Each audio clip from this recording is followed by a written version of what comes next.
What if the scariest prison is not a place but a decision you fail to make? కొన్ని weeks ముందు నేను ఒక Japanese movie చూశాను. నిజం చెప్పాలంటే ఐడియా సింపులే, కానీ నా మైండ్లో స్టక్ అయిపోయింది. లీడ్ యాక్టర్ ట్రైన్లో ట్రావెల్ చేస్తూ ఉంటాడు. అక్కడ ఒక ఆమె బేబీతో ఉంటుంది. ఆ బేబీ ఏడుస్తూ ఉంటుంది గట్టిగా. అప్పుడు ఒక అతను ఆమె మీద గట్టిగా అరుస్తాడు. ఇక్కడ మ్యాటర్ ఏంటంటే ఎవరు రియాక్ట్ అవ్వరు. లీడ్ యాక్టర్ రియాక్ట్ అవుదామని ట్రై చేసినా కానీ రియాక్ట్ అవ్వకుండానే దిగేస్తాడు. ట్రైన్ దిగిన తర్వాత మొత్తం మారిపోద్ది. అతను ఎగ్జిట్ 8 దగ్గర ఒక అండర్‌గ్రౌండ్ కారిడార్ దగ్గర స్టక్ అయిపోతాడు. అక్కడ గేమ్ ఏంటంటే కొన్ని అనామలీస్ ఉంటాయి. అంటే తప్పులు. ఆ తప్పులు కనిపిస్తే వెనక్కెళ్ళాలి. లేదంటే ముందుకెళ్ళాలి. ఇదే గోల్, సింపుల్. కానీ మిస్టేక్ చేస్తే మొత్తం రిపీట్ చేయాల్సొస్తది. మళ్ళీ ఎగ్జిట్ 0 దగ్గరికెళ్ళిపోతారు. Again and again. ఇక్కడ హారర్ ఆ కారిడార్ కాదు, రిపిటిషన్. కొన్ని అనామలీస్ సటిల్‌గా ఉంటాయి. ఫేసెస్ అటు ఇటు ఉండడం, పోస్టర్స్ మీద డోర్స్ అటు ఇటు ఉండడం. కొన్నేమో భయంకరంగా ఉంటాయి. బ్లడ్ పడడం, ఇంపాసిబుల్ స్పేసెస్‌లోకెళ్ళడం. ఇక్కడ ఫియర్ ఏంటంటే ఈ చేంజెస్ కాదు, అన్‌సర్టెనిటీలో ఉంటది ఫియర్. మూవీ అలా ముందుకెళ్తూ ఉంటే ఆ లూప్ ర్యాండమ్ కాదని అర్థమవుతుంది.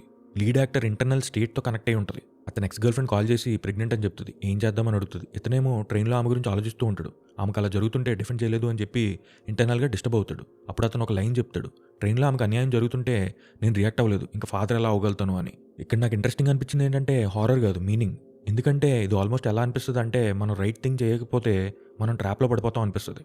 కానీ లాజికలీ స్పీకింగ్ రియాలిటీ అలా పనిచేయదు.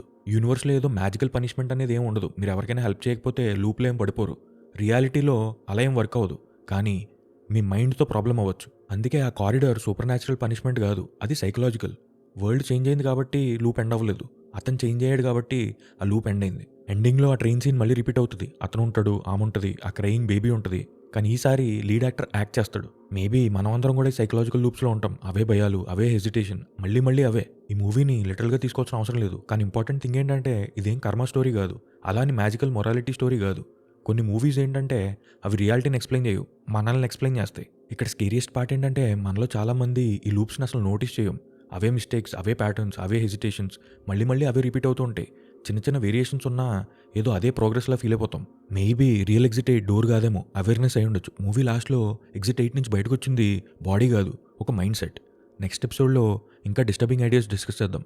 Until next episode, keep questioning.